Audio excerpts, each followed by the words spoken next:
মোবাইলের স্ক্রিনের মাঝে ডিসপ্লের মাঝে এড আয় প্রায় সময় আমরা কিন্তু মোবাইলের মাঝে কিছু ওপেন করতেও ডিসপ্লের মাঝে এড দেখায়। আমি আপনার অনেক ফেসবুক ওপেন করলাম, দেখো এড আর নাম, কিন্তু আরও কিছু আমি ওপেন করে দেখাই দেখিও ওলা এড আবার শুরু হয়। তো প্রায় সময় মোবাইলের মাঝে ওলা স্ক্রিনের মাঝে খালি এড আয়। তো এই এডগুলো আমরা কিন্তু 30 সেকেন্ড চাওয়া লাগে, না হলে ও ধরতে হয় মোবাইলের মাঝে এড আই গেছে, ও ধরেন আস্তে স্ক্রিনের মাঝে এড আমি আপনাদের দেখাই আর স্ক্রিপ্ট মারা লাগে।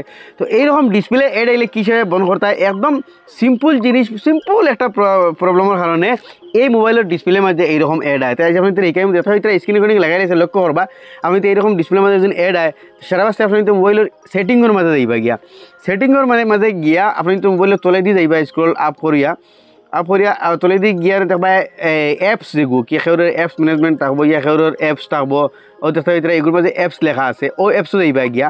এই অ্যাপস যদি আপনি তো ইলা ভাওনাতে আপনি তো শিখতে পারবেন, আবার চলাতেই দেখায় সেটিং আই যাবা, ইয়া উপরে দেয় সেটিং মানে উপরে দেখা সার্চ, সরি ওদের সার্চের মাঝে গিয়া APP অ্যাপ লিখিয়া আবার সার্চ মারি দিবা, আপনি তোর অ্যাপ সারা ফার্স্টে আই যাব অ্যাপ, ও দেখতে হইতে আই পাই গেছে, দেখতে হইতে অ্যাপস আই গেছে APPS।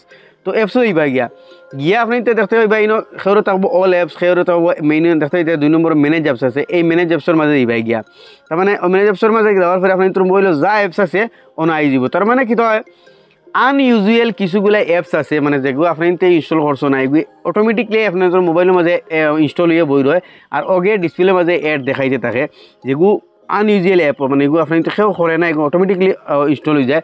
আর ও অ্যাপসের মাঝে আইসি এগুলো আপনি চিনবাই কিলা, এগুলোর কোনো অ্যাপসগুলোর কোনো নাম থাকতো না, ইয়া এগুলোর কোনো লগো থাকতো না, যেমন কি এগুলোর সিস্টেমের অ্যাপস দেখতে হইতে নিনো Bluetooth, Meta business suite, calculator, ইতার লগো আছে ক্রোম ব্রাউজার দেখতে এটা লগো আছে, কিন্তু যেগুলো আনইউজুয়াল অ্যাপস এগুলোর কোনো লগো থাকতো না। এই একদম ফার্স্টে ও দেখো ইনো জায়গাখন খালি দেখা নাই, কিন্তু ওগুলো ওসাইড দেখো 27.98 27.98 MB মানে 27 MBর অ্যাপস ওগুলো ইনস্টল হয়ে বইছে, কিন্তু এগুলোর কোনো লগোও নাই, নামও নাই।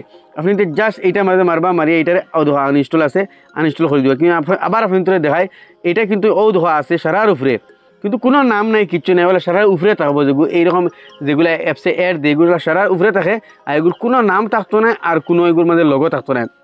জাস্ট আপনি তোলা উপরে জায়গা যেখানে খালি দেখবা, সাইডে খালি তার সাইজ দেখাইব কতক্ষণ সাইজর, ওগুলোর মাঝে ক্লিক করবা, আনইনস্টল মারি দিবা, বস আপনি তো ডিসপ্লে অ্যাড আইয়ে গেছে গিয়ে। এখন দেখো এখন উপরে ফার্স্টে অ্যাপ বেলুট মানে সিস্টেমের অ্যাপ যেগুলো আছে এগুলো মানে খালি নাই।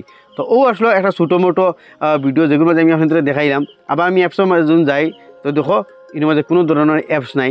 তো মোবাইলের ডিসপ্লের মাঝে অ্যাড দেখানির প্রবলেম হইল কি ওটা আপনি মোবাইলের সেটিংও যাইবা গিয়া অ্যাপস যাইবা, অ্যাপসও গিয়া অ্যাপস ম্যানেজমেন্টে যাইবা গিয়া যেগু অ্যাপস দেখবা কোনো লগো নাই, কোনো লেখা নামও নাই কিছু, বাস ও অ্যাপসের ক্লিক করিয়া এটা ইনস্টল করে দিবা, আপনি তোর এই যে ডিসপ্লের মাঝে অ্যাড হওয়াটা বন্ধ হয়ে যাব। তো আসলে একটা ছোটো মোটো ইনফরমেশন আশা করি আপনি তো ভালো লাগবে, শেয়ার করবা, এরকম নতুন ইনফরমেটিভ ভিডিও দেখলে আমার পেজে ফলো করবা, ইউটিউব দেখলে সাবস্ক্রাইব করবা।